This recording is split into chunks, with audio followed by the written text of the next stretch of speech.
বুরাড়ি ও চুন্দাওয়াত পরিবারের রহস্যময় মৃত্যু। সত্যি ঘটনা না অন্ধবিশ্বাস না ভৌতিক কোনো তথ্য। সালটি ছিল 2018 পয়লা জুলাই।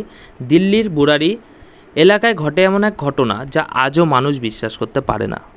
আপনারাও বিশ্বাস করতে পারবেন না আর বুঝে উঠতে পারবেন না এটা হত্যাকাণ্ড না আত্মহত্যা।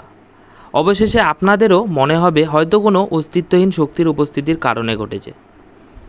এক বাড়ির ভেতরে ঝুলন্ত অবস্থায় পাওয়া যায় একই পরিবারের 11 জন সদস্যের মৃতদেহ। ঘটনাস্থলের দৃশ্য এত ভয়ঙ্কর ছিল যে পুলিশও স্তব্ধ হয়ে যায়। আপনাদের কি মনে হচ্ছে?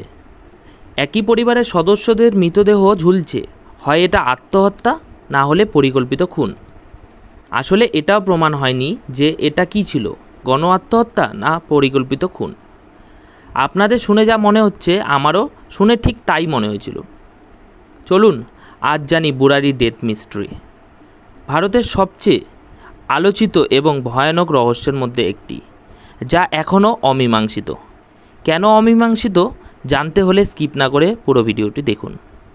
2018 সালের জুলাইয়ের এক রবিবার সকালে দিল্লির শান্তনগর এলাকায় মানুষ চমকে যায়, কারণ বুরাড়ি এলাকায় একটি বাড়ির প্রথম তলা থেকেই উদ্ধার করা হয় 11 জনের ঝুলন্ত দেহ।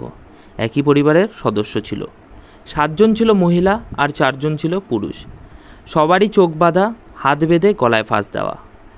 এখান থেকে বোঝা যাচ্ছে যে এটা আত্মহত্যা হতে পারে না, কারণ এটা সম্ভব হবে না। কেউ কি এভাবে চোখ বেঁধে হাত বাঁধা অবস্থায় ফাঁস দিতে পারবে? এটা হয়তো পরিকল্পিত খুন। এখন যেটা আপনাদের জানাবো সেটা আরও আপনাদের চিন্তিত করে তুলবে। সূত্র মারফত জানা গিয়েছে যে বাড়িতে কারো ঢুকে পড়ার কোনো চিহ্ন ছিল না, বাড়ির দরজা ছিল ভেতর থেকে বন্ধ।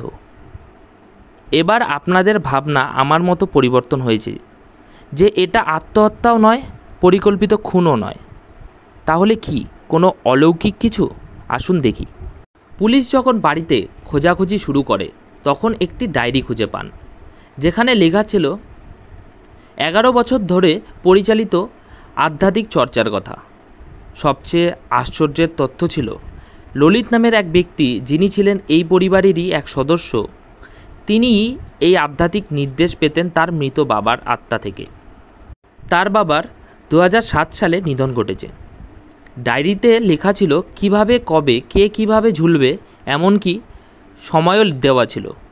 অর্থাৎ সব কিছু ছিল পূর্ব পরিকল্পিত।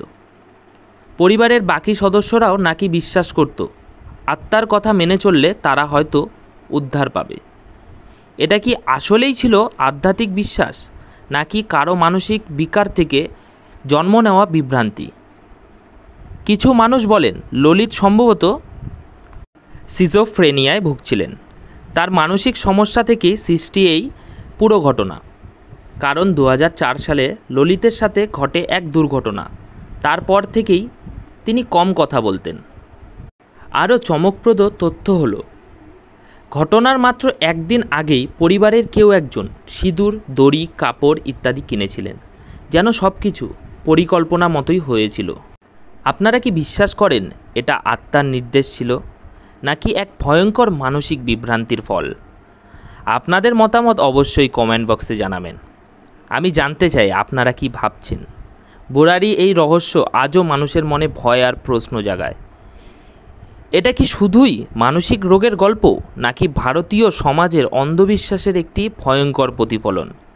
দেখা হবে পরের ভিডিওতে নতুন এক গা ছমছমে কাহিনী নিয়ে। ধন্যবাদ, আমি দীপেশ। এখানেই আমি আমার আজকের গল্পটি শেষ করলাম। ভালো লাগলে লাইক, কমেন্ট, শেয়ার করুন এবং সাবস্ক্রাইব করে বেল আইকনটি ক্লিক করে পরবর্তী ভিডিওর জন্য আমার সাথে থাকুন।